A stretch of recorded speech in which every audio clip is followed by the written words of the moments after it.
Welcome to the Korea Pro podcast. I'm your host, Jeongmin Kim, the editorial director of Korea Pro. And I'm John Lee, the editor of Korea Pro. Join us for a weekly 15-minute conversation as we dive into the most pressing stories shaping South Korea and dissect the most complicated ones for you. From politics to culture, technology to society, we've got you covered. So stay ahead of the curve and never be sidelined again. So get ready for a fresh perspective on South Korea's news. This is the Korea Pro podcast. Okay, it is Thursday, March 28th, and we are recording at around 10:45 in the morning. And today is a special episode of the Korea Pro podcast First one? The very first time that we are having a special guest, Jumin Lee, who is one of our contributing writers who admittedly should be writing a lot more frequently. Jumin, why don't you take it away and introduce yourself to those of our listeners and viewers who might not know you very well. Thanks, John. First of all, I'm very happy to be on the podcast. I'm a big fan. I think you and Jeongmin are doing great work. Thank you very much. You're too kind. Covering politics on the Korean Peninsula from a different angle. I'm an attorney based in Los Angeles. I like to talk about Korean politics. I have no other relevant qualifications, but for some reason, I am allowed to contribute to Korea Pro from time to time. You're too humble, Jumin. He monitors South Korea news as if he is in Seoul. That is almost impossible if you're living in LA. For a long time, I thought he was based in Seoul. Me too. But to find out that you're actually based in the States, so you will probably have to go back to the States before the election starts. Right. So I'm heading back in a few days, so I won't be here for the elections. That's too bad. Well, it could be a good thing or a bad thing. That's true. Today, it's actually a very interesting day to have this episode. The South Korea's election campaign season starts today, so you will start hearing the loudspeakers, the K-pop lyrics that are changed, and the dances, dances. the trucks. Mm-hmm. So you will start seeing that today. And let's take it away from the related topic. We are seeing the finalized version of the candidate list from all parties. It was Friday last week, I believe. Mm-hmm. And you actually tweeted about this or X'd about this a few days Let's ago. not say X'd. It's Sorry. a terrible word. You posted about this.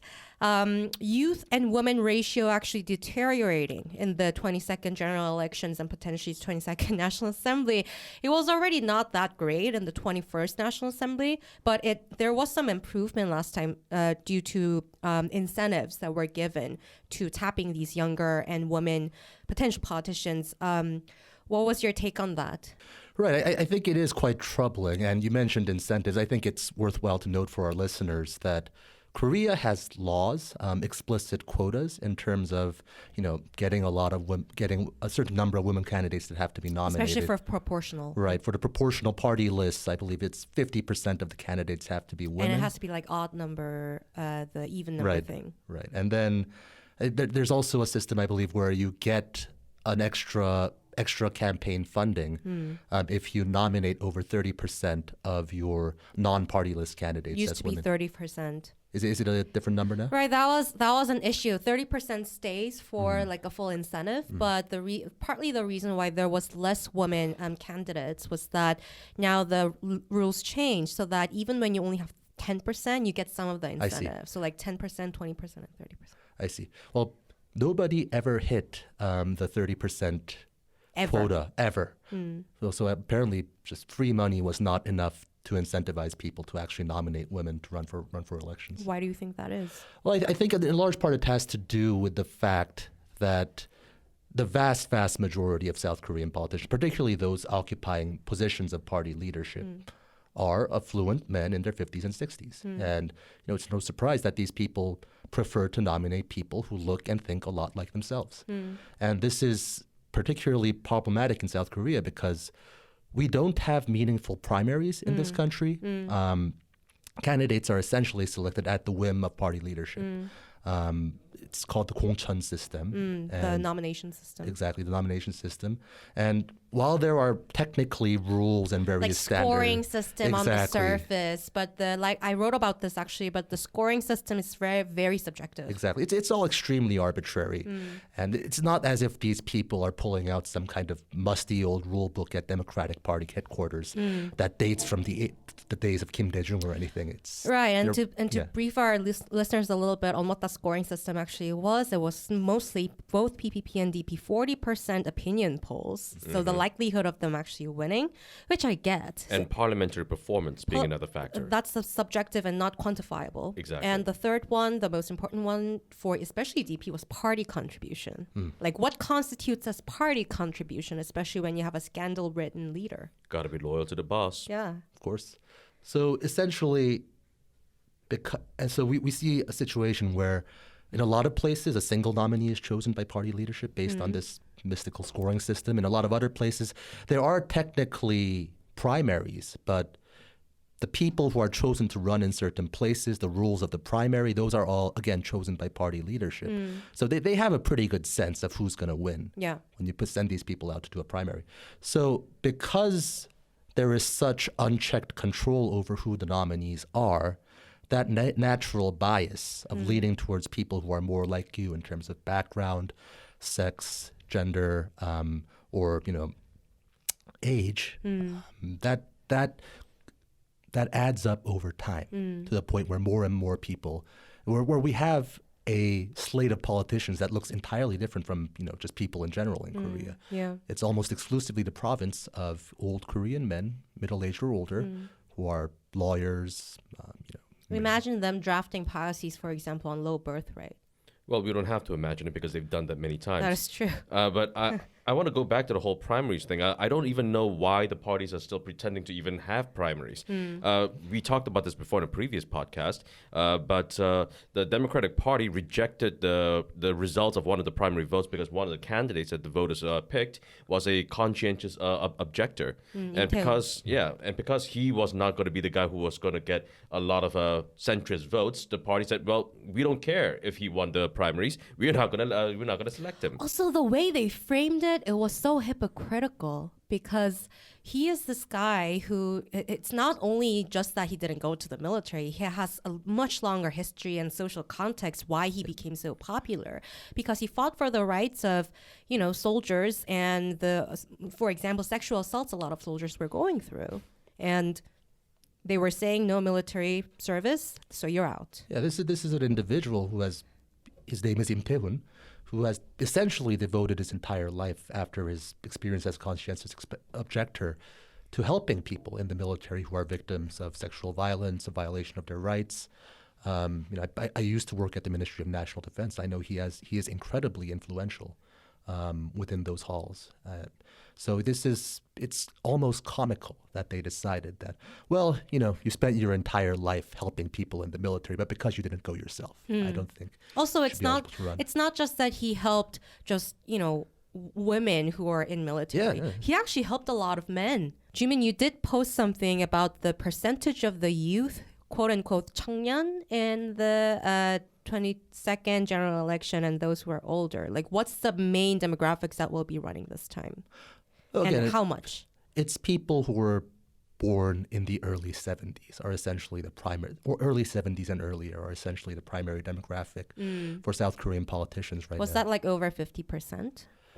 I think it was. I'm pretty comfortable saying that it is. I don't have the numbers in front of me, but I'm pretty comfortable saying it's a lot over 50%. And the really interesting thing with this is this idea of youth politicians or 청년 정치인. It first appeared, I want to say, in the early 2000s, about 20 years ago, when you started having people, in their 20s going into politics. Now, that was a big deal at the time. It was a huge deal at the time. But 20 years have passed, and everyone who was initially on the scene as a youth politician is still called a youth politician.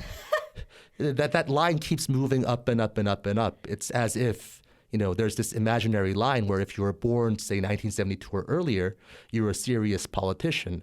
But if you weren't, even if I'm 38, so 38, you're still a youth politician. Is that because you're just young at heart, or why? I think there's an idea among, particularly I think more in the Liberal Democratic Party, that unless you're part of that generation of students who were fighting against the 운동권, who are fighting against the authoritarian governments, you lack legitimacy. So they see themselves as 청년, the youth forever?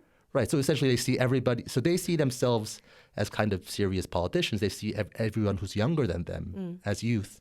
And that's kind of created this effect in which there's a cliff. How many prominent Korean politicians do you know who are under 45.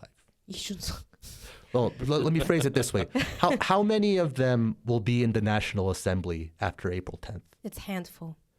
It's very, very hard to think of anyone. There is a demographic cliff among politicians where essentially an entire generation was never kind of brought to the fore. Yeah.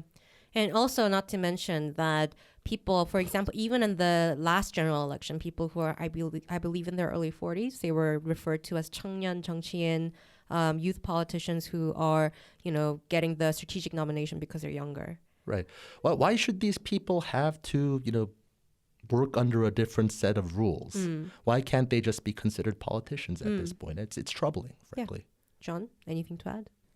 Well, it's kind of hard to follow Jumin after he said all of that because I essentially agree with everything that he said. But going back to the point that you made about imagining all of these people passing policies that relate to women, that relate to young people, even though they are still considered young, I suppose. But yeah, with this country going the way they are, with the demographics the way they are, the demographic trends, with jobs, with real estate prices, a lot of these people are out of touch. These people come from privileged backgrounds, and they have been in politics for a long time, and yet they're able to pass laws and they're able to exclude people from running for seats in the National Assembly. They are able to maintain their hold on power, and they're able to say, this is how things are going. And which is why a lot of young people, they just don't feel that anyone in government really reflects what they're saying. So they're just disenchanted from politics, like as a whole. So they become non-participating voters sometimes. They barely feel represented. And so if they don't feel represented, they don't have any skin in the game. And also, a few people who are considered youth and are politicians, they know the game and they have to apply to the rules in the jungle. So they sometimes become people who don't really sound like youth politicians, even when they're young. Like if you look at DP's Park Ji-hyun, for example, she's an amazing social activist, but her going to, let's say, Lee Jae-myung's hunger strike and crying, for the younger generation who looked at her social activism in the past and heard, It was very cringe. it was weird. Yeah, just to follow up on that, I remember there was an interview with Woo Sang-ho a number of years ago. Woo Sang-ho is a very prominent DP politician, one of those 운동권 people who's been in the game for decades. And there was kind of this roundtable interview about why are there no prominent youth politicians in Korea. And what he said was, well, we brought a bunch of young people in, but they put their own politics ahead of the needs of the party. Which I think that just kind of crystallized. Sorry, I almost swore. But yeah, that sums up the rationale behind what's actually happening right now, and you will see in just 2 weeks. Let's move on to the second topic. This is more of a general question for both of you. What does this election season in particular tell you about the latest trends in South Korean political culture? Is there any specific cases that you saw looked concerning to you? Well, there are many things that I find deeply concerning, but I think chief among them is the even further increased emphasis on personalities in politics. In all parties. I think in all parties. I think you've covered on Korea Pro many times and mentioned in this podcast as well. Korean politics has always been very personality driven. So it's no surprise that, personalities are important in this election. But if you look at something like I believe it was called the Rebuilding Korea Party. Rebuilding Korea Party, Right. as in the homonym of his own name, the party leader, Cho Kuk, because that's called Fatherland. Yeah, I'm just going to call it the Cho Kuk Party because I can't. Yes, that it is thing's the too Cho long Kuk for- Party. So the existence of the Cho Kuk Party and its prominence in this election is nothing personal, but it's deeply troubling to me because you're talking about a party that was built out of essentially nothing. There is no infrastructure. They have no cognizable policy positions. It is essentially a party that exists only to vindicate this supposed injustice that the former justice minister says he has suffered. And that party is polling in the 20s. And it's a legitimate threat to the mainstream liberal party that has existed for decades and decades. And Quote unquote liberal. quote unquote liberal. And we could very easily see a situation in which after the election, if the results are not good for Lee Jae-myung and the Democratic Party, Cho Kuk could go back into the party and take over. Yeah, So that's totally possible. If it's this easy for somebody to override existing political institutions based solely on kind of the cult of personality. Fandom, so to say. It's very troubling because we've seen how badly this can go other places in the world. John? Again, I'll have to agree with basically everything that Jumin had said. It's kind of hard to disagree with you. But if I have to add one more thing to that, it would be that we have to remember that Cho Kuk has already been sentenced. Now, he hasn't served jail time yet, but he has... And he is appealing. And he is appealing, but he has he's been sentenced to 2 years, I believe. And so, even if he gets elected, if the court eventually finds him guilty and his appeal doesn't work, he will still have to go to prison. But of course, whether or not that will actually happen, well, politics I'm sure will come into play. But regardless of all that, what's the point that I'm trying to raise is that the current DP leader right now, Lee Jae-myung, he's also a scandal-ridden figure. The National Assembly has so far protected him from serving jail time, and the Constitutional Court also said that it didn't really merit jail time yet. But the current DP leader is also a figure who is not a stranger to legal troubles. Cho Kuk is also another man who is not a stranger to legal troubles. And you would think that there should be a higher bar for politicians to cross in order to become legitimate candidates to be elected into office. But as Jumin just rightfully pointed out, even though this party has no infrastructure whatsoever, by the sheer charismatic force of one man, this party is polling in the 20s. I will add something that I just experienced yesterday. I went to Cho Kuk's first press conference with foreign correspondents. I thought because this is the first time he is talking to foreign correspondents as a party leader, he would actually focus on maybe foreign policy and security issues because we have no idea what his policies would be. So someone asked, what's your views on North Korea, for example, or Russia? And then he said, this today is for just domestic politics issues. So if you give me another chance next time, I will discuss foreign policy. So he evaded the question, first of all. He did mention inter-Korean peace, but that just sounded very similar to the Moon era policy, but there was no policy. And then when people ask, what's your difference? What's your party's difference to DP? He said, we believe that people started supporting us not at first out of 측은지심, compassion towards me.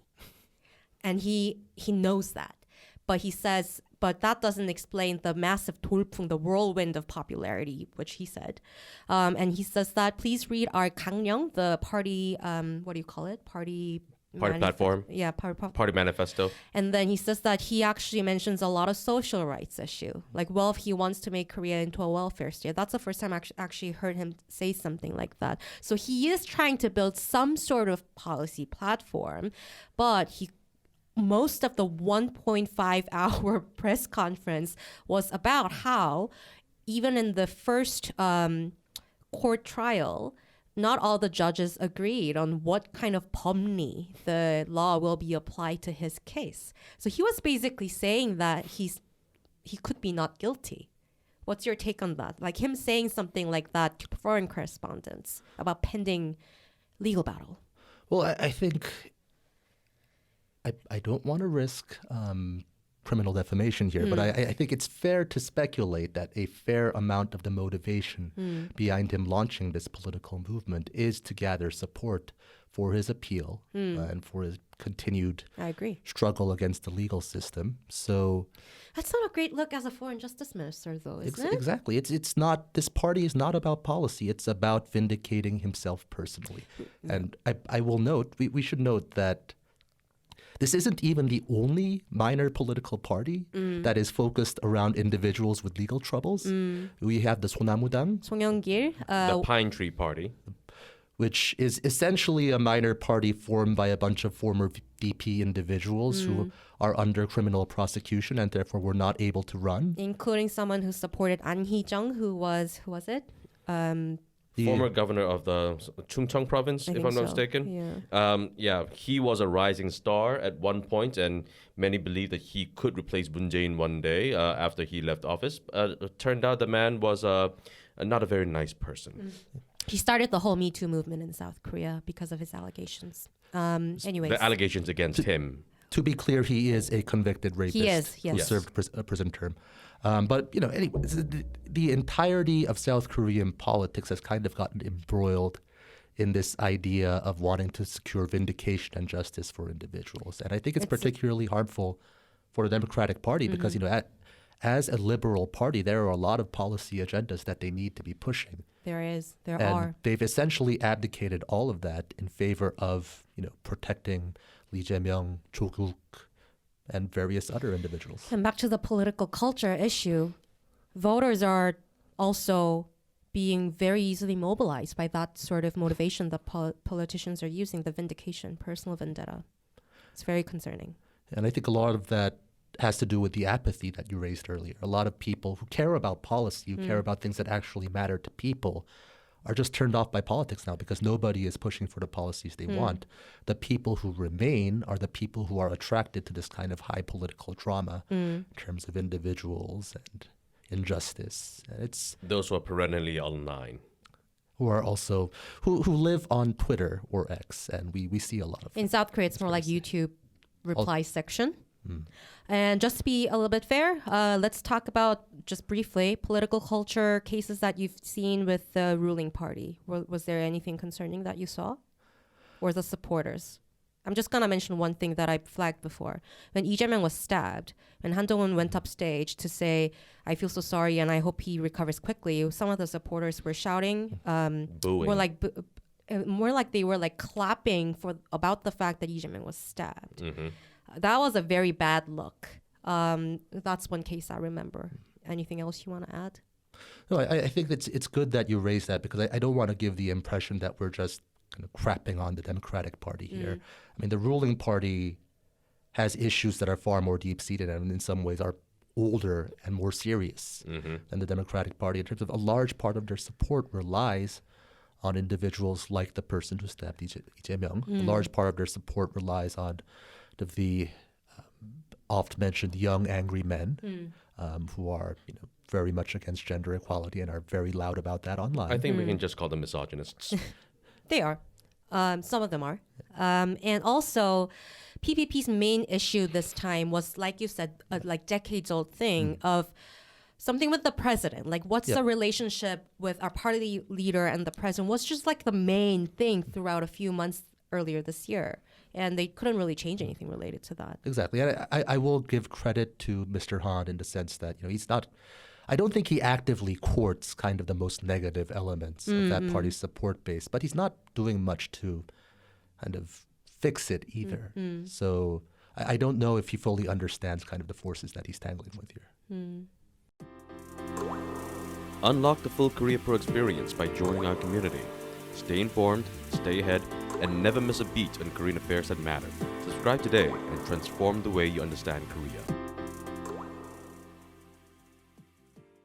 If we look at the people who are at the base of the People Power Party, a lot of them have actually turned their backs against Han. Now, yes, Han is a popular figure, and he will most likely be a presidential candidate in 2027. There are even books about him. Already. And I think that is, unless something terrible happens, an irreversible course. But there have been a lot of people in the conservative base who have been very disappointed in Han because of the fact that he's been trying to court moderates.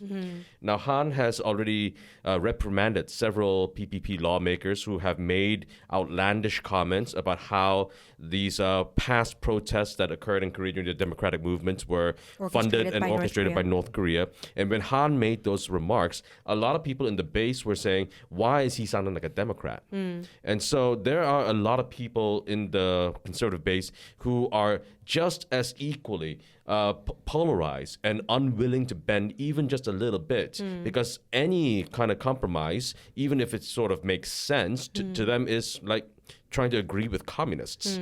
And so again, going back to the whole topic of political culture in South Korea, it is just getting worse and worse with every election cycle. What's the main driver of it getting worse rather than just like being stably bad? I think, and we're retreading some stuff we've already discussed here, but I think it has to do with the attitude of the leadership because that quote I mentioned from the Woo Sang-ho interview, they essentially believe that every member of the party has to be committed to this one central struggle, the struggle for power between the two parties. You do anything else, you're off program, and you're not going to get high party leadership party Scored low in party points. contribution. Exactly. Yeah. The next time nominations come around. The anti-discrimination law is kind of my pet issue, and I tracked. So I believe there were 30 Democratic Party lawmakers who co-sponsored the Democratic Party's version of the anti-discrimination bill. Just quickly, what's the anti-discrimination bill? It is essentially a bill that bans discrimination on any basis. Right now, Korea has a bunch of individual bills that bans discrimination on the basis of gender. So there are a number of individual bills, but there is not a comprehensive anti-discrimination bill that would ban discrimination on any basis. And this is important, obviously, because there is horrible discrimination against LGBT people in this country. And nobody wants to write a bill that explicitly names them. So Why is that? Well, because I think, again, it goes back to demographics. Both major parties are run by old men who, frankly, probably have never known a LGBT individual in their lives. So They don't see it as a primary focus to use their political resource. They don't see it as an important focus. And the people that they do know are churchgoers. Because, again, church-going is, particularly to those large, super conservative mega churches, is very prevalent. And they've got a lot of money. Exactly. They do lobby a lot. Among affluent Korean men. So you have a situation, it's essentially a regulatory capture kind of situation where a small influential group is preventing movement on this. So do you think this is why, even with 180 seats, DP wasn't able to or did not go for pushing for this bill? Exactly. I think when you have a party that's primarily led by individuals who can never conceive of invoking the protections of the anti-discrimination law, of course they don't see it as a priority.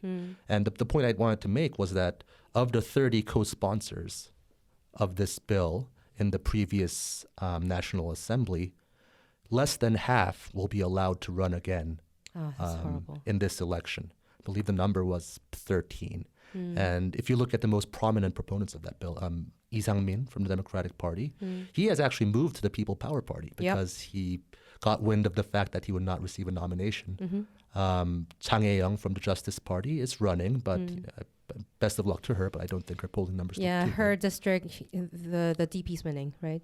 Yeah, the DP is winning by a pretty large margin. The agenda naturally becomes narrower and narrower as time goes on, because if you push these things that are outside of the mainstream, quote unquote, like the anti-discrimination law, you get punished 4 years later because you will not get a nomination to run again.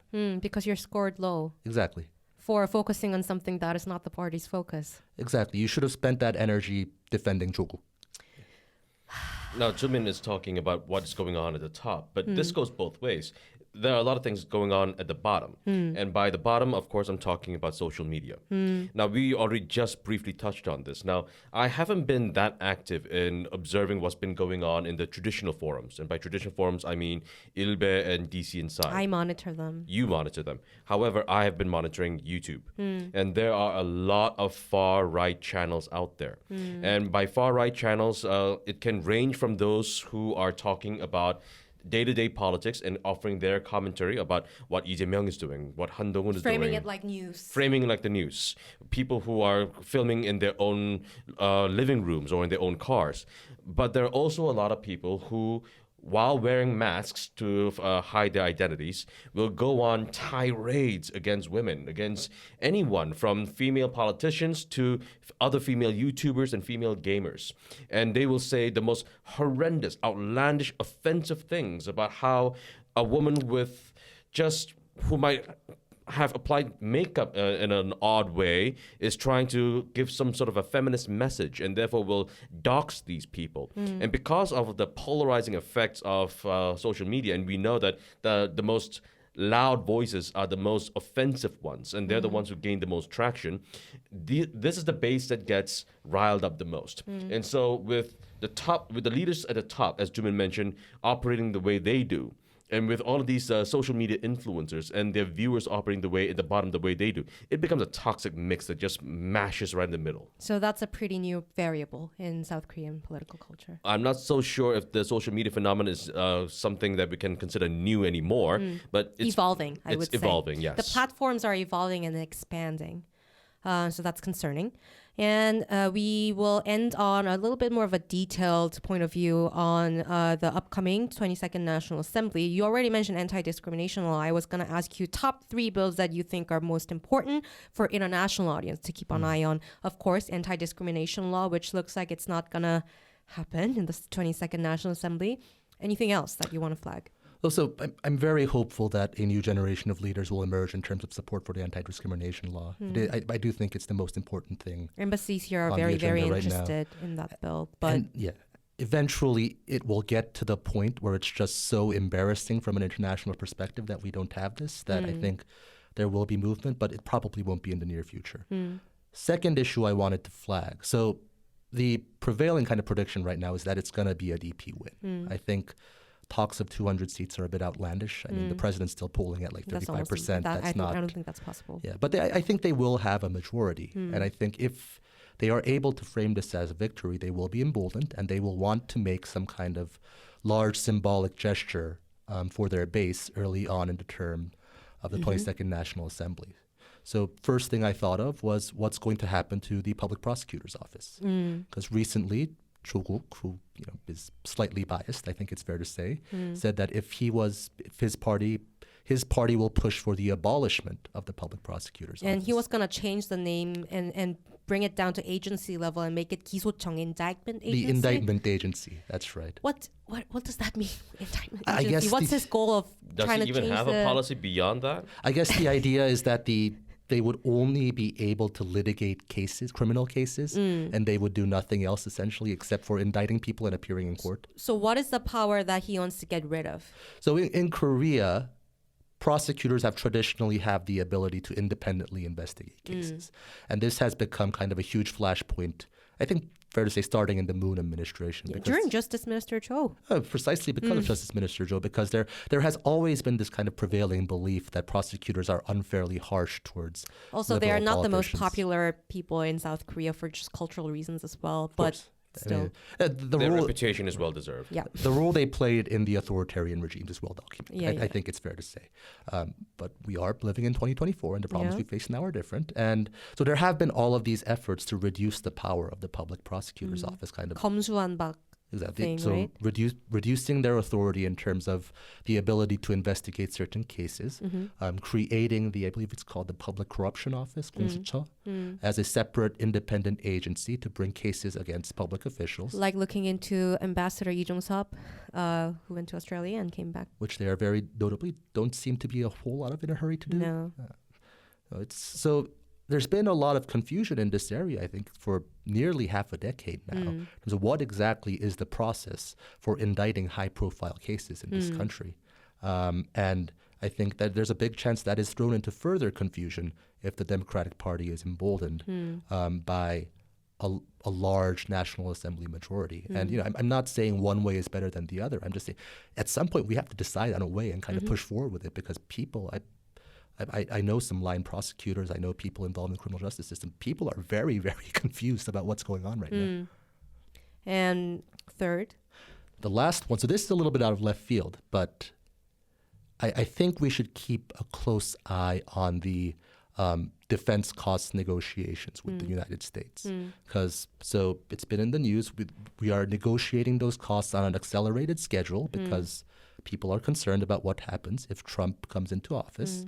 So that rightfully is, so. rightfully so. I think that was a good decision. But what we should consider is that any agreed upon deal will have to be ratified by the National Assembly. And if you have a large Democratic Party majority led by Lee Jae-myung, who has been very skeptical about kind of joint security efforts with the United States, with Japan, all of that trilateral defense cooperation, and about Korea's role in an increasingly kind of bipolarized international arena, there were some murmurings in 2021, the last round of negotiations, that the National Assembly might not ratify the deal because of the large increase. If we have another large increase this year, which I think we almost definitely will, you could see it grow beyond more than murmurings, and we might have a political crisis on our hands if the Democratic Party refuses to ratify what will almost undoubtedly be a much, much more expensive bill. Thank you for pointing that out, because it's very rare for the National Assembly to have a political crisis over foreign policy or security issues here, right? John, anything you wanted to flag in terms of bills that we have to keep a close eye on? I'm not sure if I can come up with three, but I'll try. I think it's important to point out that, yes, the opposition, the Democratic Party, will retain the majority, but they probably won't be able to retain as much of a majority as they have over the past 4 years.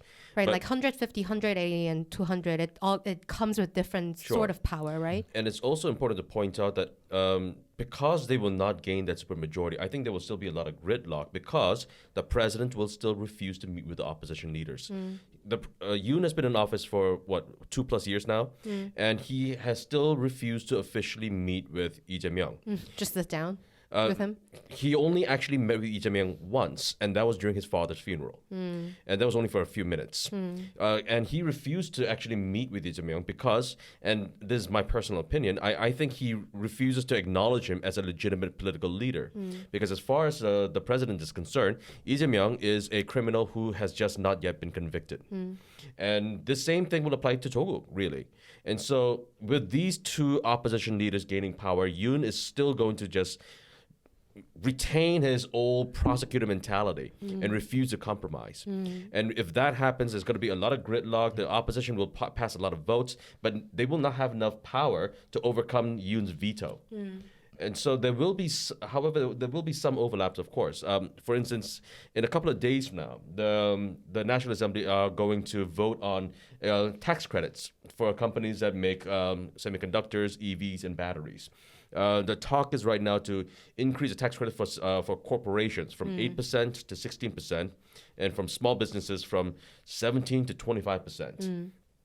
Now, this might be something that could, under normal circumstances, gain a lot of bipartisan support. But because of all this gridlock going on between the parties, and because the opposition Democratic Party is most likely going to oppose increasing tax credit for these large corporations, there's going to be also another clash, basically, especially because it's going to take place in a couple of days before the elections. So this is another thing that we're going to have to keep an eye out for. And we have to, of course, keep an eye on what happens with the doctor strike, the nursing act, blah, blah, blah, blah, blah. All the bills that Yoon vetoed in the past year will come back to the National Assembly. Probably you wanted to add something? Well, first of all, what are the chances that the doctor strike is magically resolved on April 12th? No, it's not going to happen. They they just elected a new head of KMA, Korea Medical Association, who was one that was gagged because he was protesting against Yoon's policies. He's a hardcore hawkish person. By gagged, we mean that he had his mouth covered by Yes. security officials and was dragged out of the place. But yeah, he's got an axe to grind. And I say this because I think one thing that we haven't mentioned so far that is going to be one of the most important issues after the election is who's actually going to be running the People Power Party at this point, because it has essentially been run as the president's, I think it's fair to say, personal fiefdom for the past couple of years. But the election campaign efforts are being led by his presumptive successor. So in some ways, this is a no-win scenario for Yoon, because if they win, people might say, oh, that's because Han did a good job. So let's go with Han now. If they lose, I'm pretty sure people are going to blame it on the president. You are very unpopular, and that's why we lost the election. So it's a lose-lose situation for Yoon, sort of. Exactly. It's a lose-lose situation, and we might see a situation quite similar to the end of Lee Myung-bak's presidency, where Park Geun-hye was essentially the leader of the party officially, but also kind of in terms of influence. Lee essentially became a huge lame duck by the end of his term. Yeah, So, and she won because she brought up policies that made her look different from Lee. exactly. So is that going to lead to a shift in the tenor of the Conservative Party on various issues, including the doctor strike? I think that's something to look out for. All right, let's wrap up with your final remark. Anything you wanted to say to our Creeper listeners? Well, I'm sure this was a very uplifting show for everyone, but I do want to kind of close by saying I think it's important to caution against apathy. I realized Korean politics is not in the best place that it's ever been. I realize it's very disappointing to a lot of us, particularly those of us who have issues that we care passionately about. But ultimately the only way anything is going to change is if we demand that it changes. So apathy is a very attractive thing in times like this, but I try to stay positive and engaged and vocal, and I would hope that others who have causes that they care about do the same. Well said, Jumin. And I hope a lot of listeners who are also South Koreans who are tuning in, elections are important, even when it looks, even when the prospects look grim as it possibly can get. So thank you for that. And thank you for your time today, coming up while you were here on a very short notice. Thank you, Jumin. Anything you wanted to say? Well, again, Jumin put things so beautifully, so it's going to be very hard to top that. Yes, people are apathetic and people are disappointed with the political process, but we have to also remind ourselves that when the Korean people care enough about something, they will make it happen. And you were there during the protests against Park Geun-hye. Yeah. Millions of people showed up every day. Yeah. And sure, things might not be aligned in the same way as it was back then to galvanize sufficient numbers of people to hit the streets in the same numbers as they used to. But when push comes to shove, Koreans will show up. They will. And hopefully we won't have to wait for too long or something too drastic to happen for that to happen. And we will end on that note. Thank you, everyone, for tuning in. And thank you, Jumin, for coming on our show. Thank you for having me. And that's a wrap. Thanks for tuning in. If you want to know more, sign up for our daily executive briefings. We brief you on all you need to know from the past 24 hours and why they matter every morning in your inboxes. Don't forget to subscribe to our podcast for your weekly dose of insight. And until next time, I'm Jeongmin Kim. And I'm John Lee. Stay connected, stay informed, and we'll see you next time on the Korea Pro Podcast.